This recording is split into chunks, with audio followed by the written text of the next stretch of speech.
श्री राम। श्री महाराज जी प्रवचन हिंदी चलचित्र 14 है। नामस्मरण में कोई रुकावट नहीं आती। हम यह जानने का प्रयत्न करें कि नामस्मरण के प्रति आस्था निर्माण होने के लिए एक एक कर्म करना सहज है या नामस्मरण विचारपूर्वक करना। सभी संतों ने लगन से कहा है, इसलिए नामस्मरण करना या जबरदस्ती से करना सहज है। मान लो कि एक यंत्र है, उसमें अनेक पहिए हैं और हम चाहते हैं कि यंत्र चालू हो। किसी ने केवल एक ही पहिया दबाकर यंत्र चालू करने की कोशिश की, तो यह भरोसा नहीं किया जा सकता कि मशीन चालू होगी। लेकिन सभी पहियों से संबंधित कोई बटन दबाया तो बिना किसी प्रयास या झिझक के मशीन चालू होगी।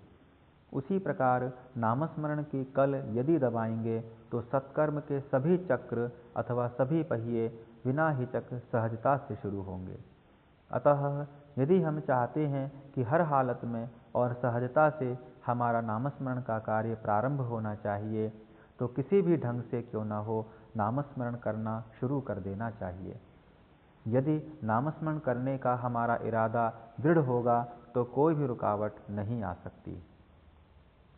हमारा यह अनुभव होता है कि व्यवहार में यदि हम कोई काम भले ही असमर्थनीय क्यों न हो करने का निश्चय करते हैं, तो वह कार्य सफल करके ही रुकते हैं। फिर नामस्मरण का निश्चय दृढ़ हो तो वह सफल क्यों नहीं होगा। चाहे कुछ भी करो, नामस्मरण के बिना कोई चारा ही नहीं है। और यदि कोई चारा ही नहीं है, यह हम निश्चय ही जानते हैं, तो नामस्मरण में विलंब क्यों, टाल मटोल क्यों। अतः कोई भी आशंका मन में निर्माण करने के बजाय नामस्मरण करते रहना ही सर्वोत्तम तथ्य है।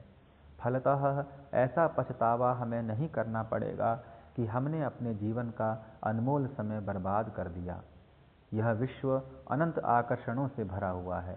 इनमें से कुछ वस्तुएं देखने पर या केवल उनका वर्णन सुनने पर भी हमारे मन में लालसा निर्माण होती है। फिर हम उन वस्तुओं को प्राप्त करने का प्रयत्न करते हैं। अतः हम भगवान से ऐसी प्रार्थना करें कि हे भगवान, मुझे सुंदर और मोहक वस्तुएं मत दिखा, क्योंकि मैं मोहजाल में अटक जाऊंगा और धोखा खाऊंगा।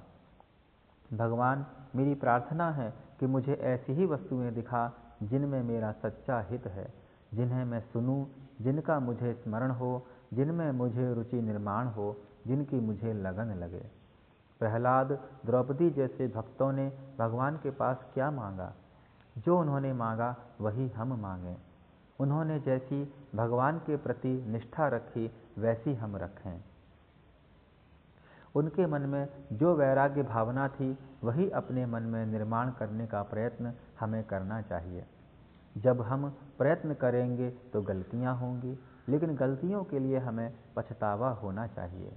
हमें कहना चाहिए कि भगवान, मैं बहुत दोषी हूँ, अपराधी हूँ, मुझे क्षमा कर दो। मुझे ऐसा बनाओ जिससे मैं आपकी कृपा पाने के योग्य बनूं। यदि असल में पछतावा हुआ तो विश्वास रखो कि भगवान कृपा करेगा ही। मुख में नाम, हाथों से गृहस्थी का काम और हृदय में समाधान रखना चाहिए। जो नामस्मरण करना प्रारंभ कर देता है, उसके मन की बाहर भटकने की क्रिया धीरे धीरे कम होती जाती है। श्री महाराज जी की कृपा से यह सामग्री यदि आपको उपयोगी व हितकर प्रतीत हुई हो, तो उसे श्री महाराज जी की कृपा से यथासंभव अन्यों के समक्ष भी अग्रसारित करने की कृपा करें तथा इस YouTube चैनल की सदस्यता भी ग्रहण करने की कृपा करें एवं अन्यों को भी इसके लिए प्रेरित करने की कृपा करें। यह सामग्री आपको कितनी रुचिकर व हितकर प्रतीत हुई, यह भी बताने की कृपा करें। साथ ही यदि इस सामग्री में कोई परिवर्तन, परिवर्धन, परिष्कार तथा परामर्श अपेक्षित हो तो उसे भी देने की कृपा करें। इससे श्री महाराज जी की कृपा से यह सामग्री अधिक उपयोगी व हितकर स्वरूप में आपके समक्ष प्रस्तुत हो सकेगी।